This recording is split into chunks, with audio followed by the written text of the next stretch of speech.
তো দেখাচ্ছি আমি আপনাদেরকে মন্দির দিঘির পার, যেটা রাধা মাধব রোড। এবারে সুন্দর একটা থিম নিয়ে এসছেন উনারা, দেখেই আমরা বুঝতেই পারছি জিনিসটা মহাকুম্ভের থিম। এই যে সাধু সন্ন্যাসীরা জলের মধ্যে, খুব সুন্দর একটা থিম। এটা শিলচরে এবার প্রথম। তো আপনারা দেখতে থাকুন। এবার যারা কমিটির সদস্যরা আছেন ওনাদের কাছ থেকে একটু জেনে নেব। খুব কষ্ট হচ্ছে, ওরা এই যে জলে থার্মোকল নিয়ে আর বাঁশ দিয়ে তারপরে ওনারা কাজটা করছেন।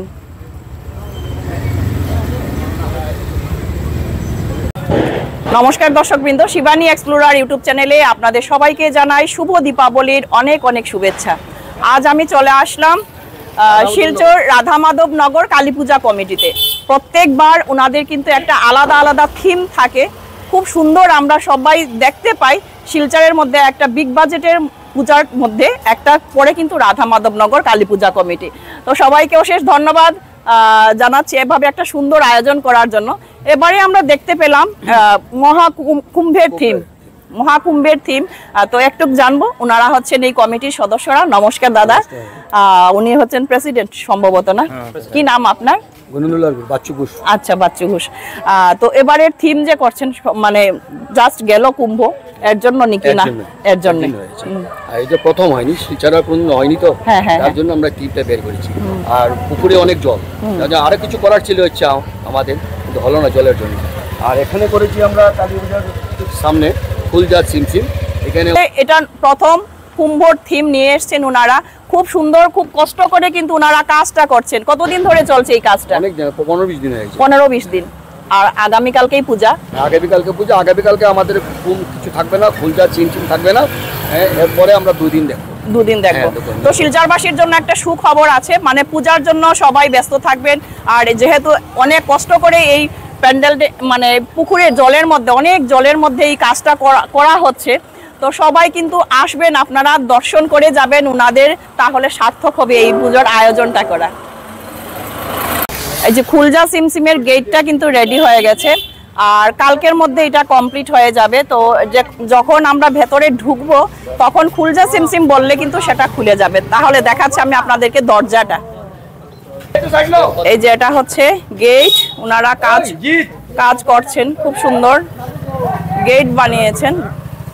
আর এই যে এই জায়গাটায় আসলে পরে ফুলজা সিমসিম বললে কিন্তু খুলে যাবে। অনেক কষ্ট করে ওনারা করছেন, আপনারা সবাই আসবেন, দেখে যাবেন আর পূজার আনন্দটা উপভোগ করবেন। এখানটায় মন্দির, এখানে কালী মাকে বসানো হবে। এই জায়গাটা ডেকোরেশন হচ্ছে, এখনো কাজ চলছে।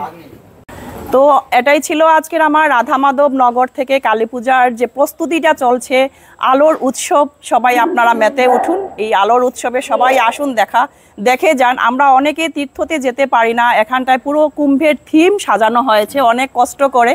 তো অবশ্যই আপনারা আসুন, দেখে যান, আর ওনাদেরও ভালো লাগবে। ওনারা কত বছর ধরে করছেন? 58 বছর ধরে ওনারা পূজা করে যাচ্ছেন।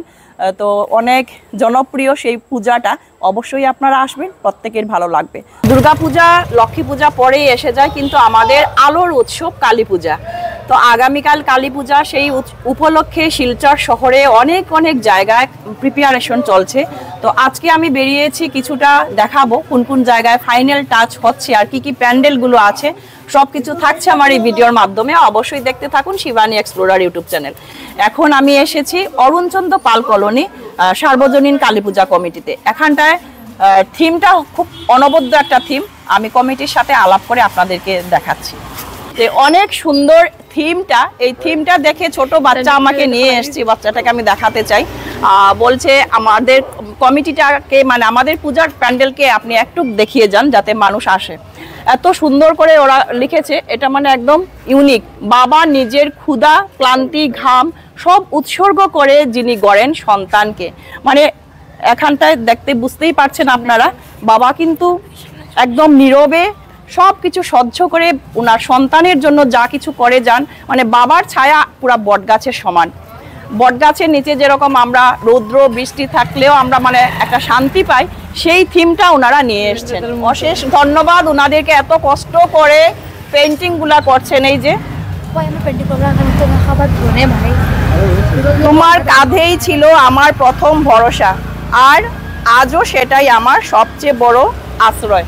মানে মেয়ের বিয়ে হয়ে যাচ্ছে, মেয়ে বাবাকে জড়িয়ে ধরছে, জড়িয়ে ধরে এই কথাগুলা বলছে। এত সুন্দর সুন্দর আরো অনেক পেন্টিং আছে, সবকিছু এই থিমের মধ্যে দেখানো হবে। তো আমার চ্যানেল থেকে যারা যারা দেখছেন অবশ্যই সবার কাছে রিকোয়েস্ট করছি আপনারা আসুন, ওনাদের যে পরিশ্রম করে যাচ্ছেন এতদিন ধরে সেটা ওনাদের, আপনারা যখন আসবেন ওনাদের সেই পরিশ্রমটা সার্থক হবে। তাহলে সবাই এই আলোর উৎসবে মেতে উঠুন। শিবানী এক্সপ্লোরার ইউটিউব চ্যানেল থেকে সবাইকে শুভ দীপাবলির অনেক অনেক শুভেচ্ছা। তো এই যে নেড়া নিয়ে এসছেন, এখনো ধান আছে কিছু কিছু লাগানো, তো উনারা যেহেতু এত কষ্ট করছেন আপনারাও কিন্তু আসবেন এটা দেখার জন্য।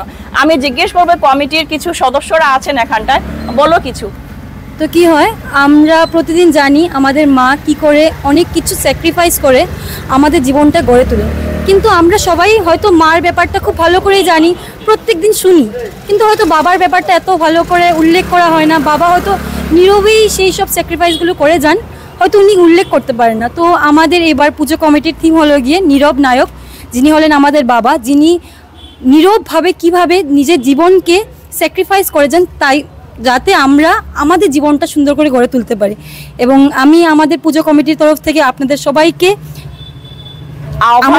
আমন্ত্রণ জানাচ্ছি যে আপনারা সবাই যেন এসে এই সুন্দর জিনিসটাকে দেখে আমাদের আরেকটা জিনিস, আমাদের এই প্যান্ডেলে যতগুলো পেন্টিং আছে, ইভেন লাইটিংগুলোতেও আমাদের নিজের পাড়ার বাচ্চারা ছোট থেকে বড় সবাই মিলে নিজের থেকে করা প্রত্যেকটা কাজ, ভিতরে যতগুলো কাজ আছে আমাদের মধ্যে, যেমন গুণ আছে, যেমন নিহাল দাদা, রুবেল দাদা, দেবস্মিতা বণিক, আমাদের সবার নিজের করা কাজ। এটা এরকম না যে কোনো একটা হঠাৎ করে একটা কন্ট্রাক্ট দেওয়া, এরকম কিছু। আমাদের পাড়ার ছোট বাচ্চারা কিভাবে আমরা এই পাড়ার পুজোটাকে একটা নিজের একটা স্মৃতি করে তুলছি, এটাই আমরা সুন্দরভাবে দেখাতে যাচ্ছি এই নীরব নায়ক মানে বাবার এই টপিকটা দিয়ে। তো আপনাদের সবাইকে নিমন্ত্রণ জানাচ্ছি যেন আপনারা এসে এই জিনিসটাকে এক্সপ্লোর করেন এবং আমাদের আর্ট এবং আমাদের কলাকে সুন্দরভাবে তুলে ধরতে পারেন। নমস্কার। খুব সুন্দর করে বললো, মানে পাড়ার সবাই মিলে, কিন্তু কোনো বড় ধরনের কন্ট্রাক্ট দেওয়া হয়নি, বাইরে থেকে এসে ওরা নিজে নিজে কষ্ট করছে, নিজে নিজেই এই জিনিসটা মন থেকে ওরা থিমটা বানিয়েছে। তো অবশ্যই আমি সবার কাছে আমন্ত্রণ জানাবো এই পূজা প্যান্ডেলে অবশ্যই আসুন, দেখে যান। এবারে চলে আসলাম আরো একটা প্যান্ডেল, যেটা আপনাদেরকে দেখাবো। সব প্যান্ডেলের প্রিপারেশন চলছে। এটা হচ্ছে রাধা মাধব রোডের আরো একটা পূজা, এটা হবে কিংকং পার্ক না, ছোট ছোট বাচ্চারা আমাকে নিয়ে এসছে কিংকং পার্কটা দেখাবো, এর জন্য এই যে চলছে। তো আপনারা আসুন, দেখে যান, খুব সুন্দর লাগবে। এখনো জাস্ট প্রিপারেশন চলছে, সবকিছু দেখাচ্ছে আমি আপনাদেরকে এই ভিডিওর মাধ্যমে। বাহ, কত বড়, কত ফুট এটা, কত ফুট হবে এটা দাদা কিংকং? এই যে আরো কাজ চলছে, 30 ফুট। বাহ, 30 ফুট এই কিংকংটা বানানো হয়েছে, 30 ফুট হাইট। দেখেই বোঝা যাচ্ছে অনেক সুন্দর হবে। তো আপনারা যারা যারা এই চ্যানেল থেকে দেখছেন অবশ্যই আসবেন, অনেক কষ্ট করছেন শিল্পীরা, শিল্পীদের অবশ্যই সম্মান জানানো উচিত আমাদের। এই যে হ্যালো, ওরাই নিয়ে এসছে আমাকে এটা দেখানোর জন্য। তো আপনারা সবাই আসুন, দেখে যান। মূর্তি বানানো হয়ে গেছে আর এখনো অনেক কাজ চলছে পুরোটা। কাল সকাল হলে পূজা প্যান্ডেলে সব মূর্তি পৌঁছে যাবে। আজকে এই শুধু রাত্রে এই মূর্তিগুলা কমপ্লিট করছেন ওনারা।